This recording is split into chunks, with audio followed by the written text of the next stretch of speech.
Goodbye Forever, Volume 2 by Ngak'chang RInpoche. Chapter 6, Part 1. Chapter 6, Samiling. The next morning I enjoyed a marvellous English fried breakfast cooked by the ladies. An hour later, straddling my 500 BSA chopper, I headed up the Gloucester Road and thence north on the M5. The M5 turned into the M6. I smiled at a sign that read "The North" and took it up to 90 miles an hour for a short spell. The road was almost empty, and so I felt easy about the speed. The M6 finally vanished into the A road that led into Dumfriesshire. I reached Lockerbie by the early evening and hooked off to Iskaldamere. Then suddenly I saw the sign for Samiling. I turned into the drive, parked my motorcycle, and entered the lobby of the lovely old building. There was no one around. I went and sat in the library. The door had been ajar, so it had revealed itself as a place to sit. After a while, a head poked around the door. "Are you," she looked at a sheet of paper, "Ngakpa Chögyam or Victor Simerson?" "Both," I grinned. "Which would you prefer?" "Which would be more appropriate here?" "Either, but I wouldn't know." "Well, Vic Simerson dresses like this, and Ngakpa Chögyam wears Ngakpa robes." "I choose..." "How do you pronounce your Tibetan name?" "Ngakpa Chögyam." "I choose Ngakpa Chögyam then," she smiled. "My name's Jan McCulloch, and I'm filling in for the secretary who's somewhere else." "Nice to meet you, Jan." "Nice to be met," she responded, raising her eyebrows in an unexpected manner. She showed me to my room, and as we ascended the stairs, Jan said, "You'll have to tell me what your name means later and how it goes with the robes." "My pleasure." "There aren't many people here at the moment, so I'll give you the double room at the end there. It has a nice view of the garden." "Most kind of you." A room to myself with a double bed. This was major comfort. I was delighted. Jan told me that dinner was available in half an hour. "It's just vegetable soup with toast, but it's good soup, unless you're one of these people who can't exist without meat." "No, I'm not one of those. I'm happy with most things. Vegetable soup sounds lovely, but is there butter or margarine for the toast?" "Butter if you're on my table. I bring my own. I can't bear margarine." "I think we're going to get on," she said over her shoulder as she disappeared down the hall. That was a good start, a friendly person. With any luck, they'd all be like this, and I'd have a splendid week. I went down to unload my roll bag that was strapped to the sissy bars, unpacked and settled into my room. It was a sparse room, but clean and airy. The last haze of the day was simmering on the window ledge and suffusing the room with hues, I recall, of ripe banana. Most people think that bananas are ripe when they're yellow, but by the time they're entirely yellow, they are actually starting to rot. They are perfect when there's still a green tinge on them, and they are ever so slightly crisp. I changed into my Ngakpa robes and descended into the dining room. And suddenly, all eyes were on me. I smiled and wished the gathering good evening and took a seat at what looked like Jan's table. Her knitted shawl was draped over the back of one of the chairs. Jan came and sat next to me after a few minutes, joined by a tall lady of about my age. Jan introduced her. "This is Kate Partridge. She's from Liverpool." Kate smiled. "And I live in a pear tree." "Hello, Kate. I'm Vic, or Chögyam, whichever you prefer." The pear tree was funny. I enjoy wordplay. "Can't say I'm very good at it," Kate replied. "But I was teased so much when I was young that I had to find something to say before the next idiot would ask me if I'd lived in a pear tree. Now I seem to say it out of habit." "Wise choice, but what do you say when you are wearing a habit?" I replied with a grin. Jan and Kate both laughed, and Kate said, "I wasn't expecting so much laughter here." "No one expects the Spanish Inquisition," I replied, and felt as if I'd landed in a splendid situation. Kate had long hair parted in the middle. She wore a collection of layered vests and long-sleeved T-shirts. Jan McCulloch I judged to be somewhat older, probably somewhere in her mid-30s. She wore what seemed to be a shoulder-to-floor garment made of thick jersey cotton. She had an assortment of them, as I was to discover, and wore a different colour almost every day. They all bore a placket down the front like a grandad vest. Wrapped around her torso, she wore something vaguely reminiscent of a corset, but it was evidently only modelled on a corset, as it was made of satinised cotton. These she also had in various colours. They laced up as an old-fashioned corset would have laced, but the laces were decorative rather than functional. It had the effect of turning her dress into an Empire Line garment. Kate was from Liverpool and came across rather like a female John Lennon. Jan, despite the Scots surname, McCulloch, appeared to be from somewhere amongst the home counties. "You're wearing your hair differently from the earlier Chögyam," Jan commented. "Is that how it's worn with robes?" I usually had my hair hanging loose. "Yes, mostly, although if I was going to be a little more formal about it, I'd tie it into a top knot. But I thought I looked conspicuous enough as it was. I didn't want to make too much of an exhibition of myself for those who haven't seen Ngakpa robes before." As we were introducing ourselves to each other, having acquired toast and soup, a man sauntered over and demanded, albeit blandly, "Why are you dressed like that?"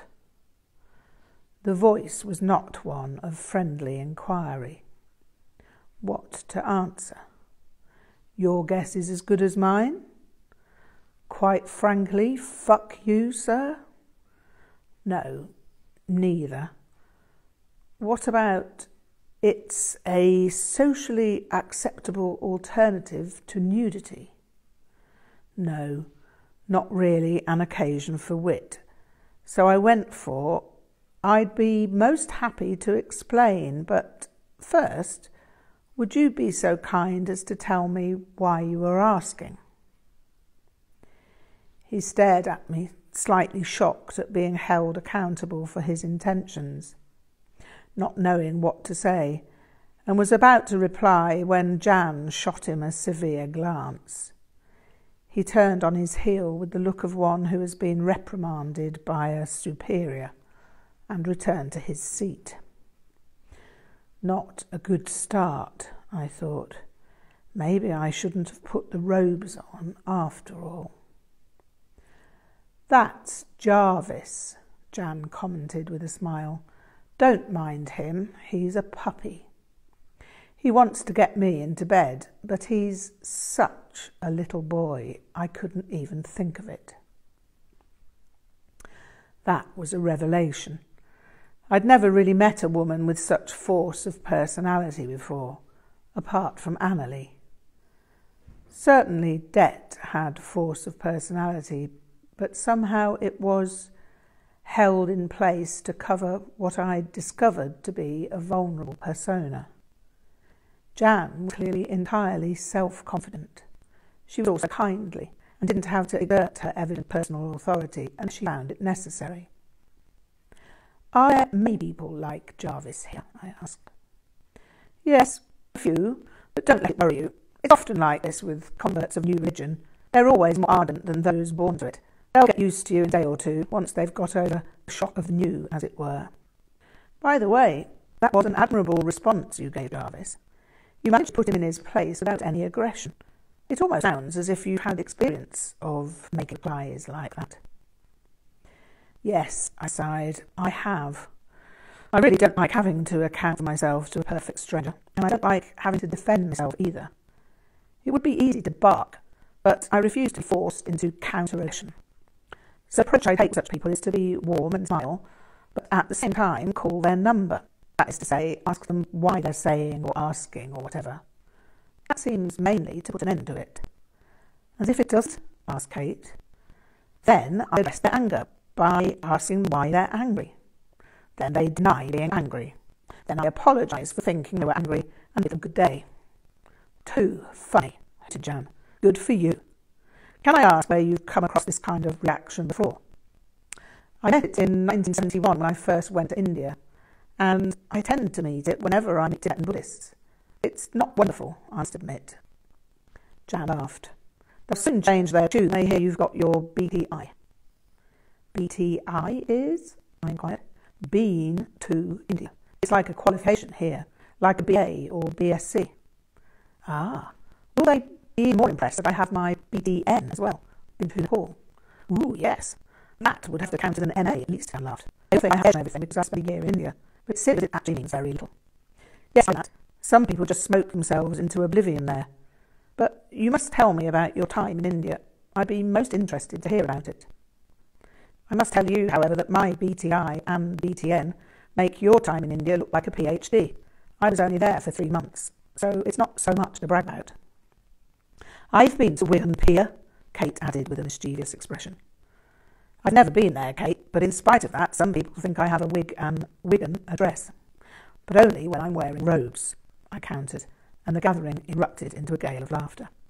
I'm very glad you're not stiff and pompous, Kate remarked. The nun here is, well, she's probably all right when you get to know her, but she's not a person I can talk to in this kind of way. Yes, Attila the nun, and Jarvis is all right too once you get to know him, Jan added. He's rather proud of his knowledge. It just doesn't reach as far as he thinks. He's read a lot and knows far more than I do about the Kyabjé school. Most of what I know is Theravada Buddhism and the Mahayana studies from Soto and Rinzai Zen. I've not been exploring Tibetan Buddhism for more than a year or so, and speaking of which, your name and robes. My reason for asking is that I'm interested. I wouldn't have asked you for your reason, Jan. I'd be delighted to tell you as much as you'd like to know. Am I included in this conversation? Asked Kate. I mean, it's not secret or something. It seems that you can't ask anything here without running into secrecy. Certainly, there's nothing that's secret about me, or if there is, I don't advertise it, only to refuse further disclosure. I hate that kind of posturing. Good to know, Kate replied. I've had about enough of people being superior with me here. And me? Asked another tall lady with amazingly frizzy hair that reminded me of Steve Bruce. She wore one of those Levi skirts made by opening up the inside seams of the legs and adding huge triangular panels. Et tu, Brute, I grinned, and welcomed her to sit down. She was introduced to me by Jan as Dorothy Jenkins, and I got the impression that Jan knew everyone there, and most things about them. I'd mistakenly assumed that Jan was part of the establishment, but she wasn't. She was a guest, as I was. It seemed that helping out in some way was the order of the day, and I'd been assigned the duty of feeding the yak and dree in the morning. I then had to explain to her what et tu brute meant, as well as the fact that it meant nothing at all in connection with her. I was merely being surreal. She found that funny and laughed. Glad we're such a jolly crew. Once Dot had taken a seat, I explained as much as they wanted to know. I explained the Ngak'chang Day, of which I was an ordained member. It's a non-celibate ordination, I explained. It's based on the tantras rather than the sutras. The monastic vows come from the sutras. They're the renunciate vows, whereas the tantric vows are based on the principle of transformation. Transformation? Queried Dot. Transformation is the principle of Tantra. It's based on the experience of emptiness. With Sutra, the principle is renunciation, because you're renouncing attachment to form in order to discover emptiness. Tantra then begins with emptiness and moves toward the non-dual experience of emptiness and form. So form, in terms of the dualistic rationale, is seen as something that can be transformed rather than renounced. Is this all a bit abstract? Well, replied Dot, it's a bit deep, but maybe you can give an example of what that would look like. Well, the basic premise is that we are beginninglessly non-dual. Enlightened? Asked Kate. Yes, I'll explain why I prefer the word non-dual later. And so, being beginninglessly non-dual, all our neuroses are simply distortions of the non-dual state. Because that's the case, all our neuroses partake of the energy of the non-dual state, and therefore can be transformed through tantric practices. So, as to what that would look like, greed would be liberated into generosity, equanimity and self-realised wealth. Anger would be liberated into clarity, the mirror-like state of undistorted presence. Desire would be liberated into compassion, the passion beyond passion, as Ngak'chang RInpoche described it. Paranoia would be liberated into the unconstrained facility for self-accomplished action, and willful stupidity would be liberated into ubiquitous intelligence in all-encompassing space. And you know all that? Asked Jan. No, not in the sense of knowing it, like knowing my date of birth or anything like that, but I know it to the extent that I have a sense of its reality. I don't really know what to say beyond that. I know it intellectually, and I'm working toward knowing it experientially, but that might take the rest of my life. I'm glad you're not one of these people who try to put on a show of what they know, Jan grinned. I find that horribly boring. Yes, I replied. I don't even really like explaining it that much, unless someone asks, and then I never know how much or how little to say. I'd say you pitched it perfectly, replied Jan.